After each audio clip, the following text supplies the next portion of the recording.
Wisconsin on the other side making their second straight appearance in the Rose Bowl. And even though the Wisconsin Badgers suffered a pair of back-to-back losses midway through the season, they somehow held everything together. Oregon came out flat against UCLA in the first half, giving up several easy buckets to the Bruins, who shot 51%. Second half, a much different story. With the 49-31 victory in the inaugural Pac-12 championship game, the Ducks will be making their 6th appearance in the Rose Bowl game and 2nd in the last 3 years. The Oregon defense hounded Heisman Trophy candidate Andrew Luck into 2 interceptions, 1 returned for a touchdown by linebacker Baseko Lacumbo. Like you said, Tom, it was a record-setting season for Oregon on many fronts, including wins and points scored with 592. Well, let's take a look back now at how Oregon scored some of those points with our top plays countdown. Let's start first with plays 12 through 7. Dirk Weishaar is ready to throw out that first pitch, it looks like. I wish, not me, but that's all right. And you know, Nick, the Imps begin their season here at PK Park with a 5-game series against the Boise Hawks. Now, nearly everyone on the roster is new to the team this season. Larry Woody simply loves cars. The sounds, the smells. As an auto mechanic with his own shop, he loves working on cars. Just kind of feel everything, make sure it's good and tight. And even though a car accident on I-5 in 2002 took his sight, you learn to rely on your other senses a lot more. He still is able to do what he loves, with a little help from his wife. The main thing he relies on for me is transportation. A little bit of eyesight when he's working on something that he needs, like wiring or real fine things. But most everything he does pretty much independently. Larry Woody may have lost his sight, but he hasn't lost his passion for cars or for racing them. Last Saturday at the Cottage Grove Speedway, Larry Woody got behind the wheel of Ray Hankey's number 49 modified. Here's your earpiece. Can you hear me now? That's the better. Okay, here's your helmet on your left. Steering wheel's up a right-hand corner. With spotter Ernie Owen talking him through it. Doing fine, nice and smooth. A little bit left, going a little high. Woody successfully completed his 2 laps on the quarter-mile track. I want to shake your hand. I'll give you a hug. I'll take that too. To feel the car around you, to feel the power as a sighted person is an awesome feeling, but then to try to do it totally blind and having your life and control in somebody else's hands, it's a high. Surviving the Cottage Grove Speedway, Woody wants to inspire others with another amazing feat. I would like to find a car that would do excess of 200 miles an hour and go to Bonneville. Set the world speed record for a blind driver at 200 plus miles an hour. Now that would be something to see. I'm Dirk Weishaar in Cottage Grove. Despite stranding 14 base runners, the Beavers managed to come from behind to beat Arkansas Pine Bluff 5-3 last night to take Game 1 of a 3-game non-conference series against the Golden Lions. Craig Robinson on hand to see if Pat Casey could get his 600th win at OSU. Beavers up 3-0 in the 4th and looking for more. Ryan Gorton doubles to left. Michael Conforto scores to make it 4-zip Beavs. 2 batters later, Jake Rodriguez, he goes right back up the middle. 2 more runs come home, and Oregon State in full control at 6-0. 6th inning, bases loaded for Conforto. The Bash brother clears the bags with a stand-up triple into the right field corner. His 46th RBI of the season makes it 9-2 Beavers. They did not struggle to score base runners today. Next batter, Ryan Dunn, gets her done. Single to left scores Conforto. Beavers win 12-2 in 7 innings. Thanks to the mercy rule, Pat Casey picks up his 600th victory as the Beavers head coach. It all comes from scoring and getting ahead. I think it takes a little bit of pressure off you, you know.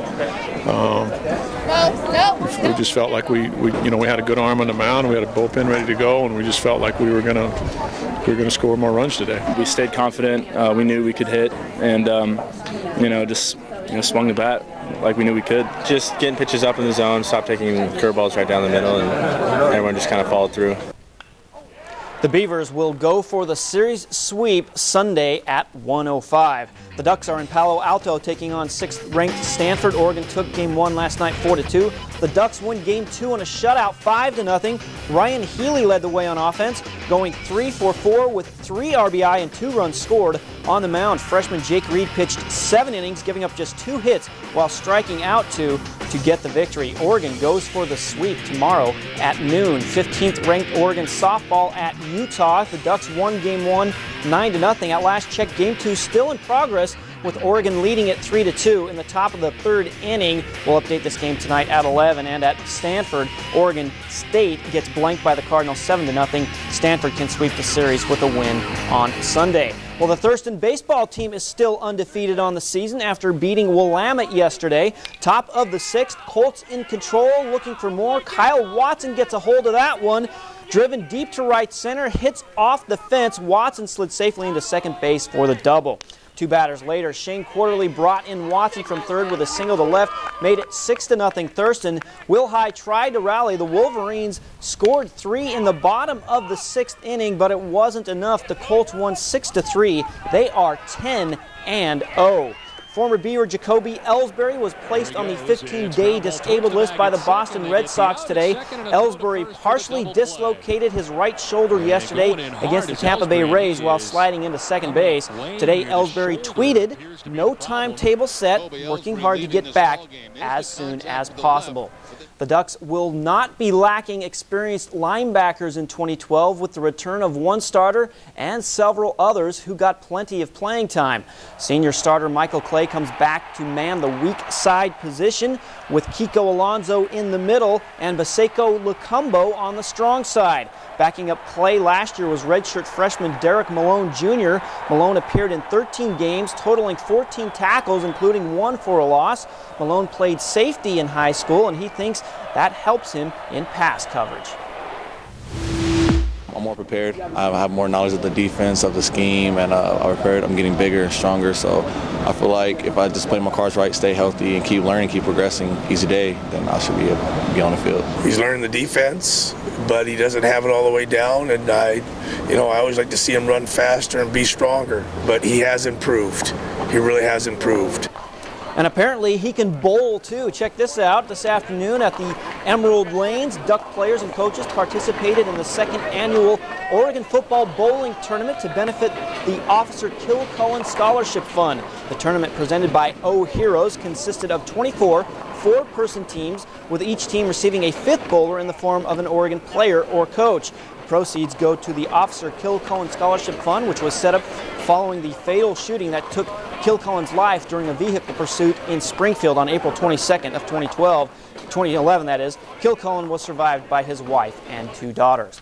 With 3 starters returning to the secondary, the Beavers hope their pass defense is one of their strengths next season. The Oregon State defense is led by senior cornerback Jordan Poyer, who had 4 interceptions last season and led the Pac-12 with 12 pass breakups. He was 2nd-team All-Conference and has received a lot of praise this offseason. Head coach Mike Riley thinks it's because Poyer has the it factor. His number one characteristic is his competitiveness. He does not want to lose. He does not want to get beat. He competes every play in practice, and that's why he's ready. I feel like there's not one thing you can pick out in particular that you can work on. I think as a corner, it has to be everything. You need to get better at everything every single day, and that's what I'm striving to do. The Beavers' spring game is 2 weeks away. They return to practice on Monday. The Trailblazers couldn't get past the Dallas Mavericks last night despite a big rally. Dirk Nowitzki and the Mavs led by as many as 24 at one point, but Portland battled back in the 4th quarter. J.J. Hickson cut the lead to just 4 with a minute to go thanks to this 3-point play, but the Blazers couldn't get a key stop late, falling 97-94. Even though the regular season is nearly over, the Blazers say they'll play to the end. So y'all come over here and tell me that we mathematically can't make the playoffs, and my mind's not going to change. And even if that ever happens, hopefully it doesn't, mine's still not going to change. I'm going to finish this season out with everything I got. Portland is still technically alive for the playoffs. The Blazers play at Sacramento tomorrow. So they're still holding on. hope in Portland. You're Hope in the saying state there's of a Oregon. chance, but it's very unlikely that the Blazers will make the playoffs. All right. Well, thanks very much, Dirk.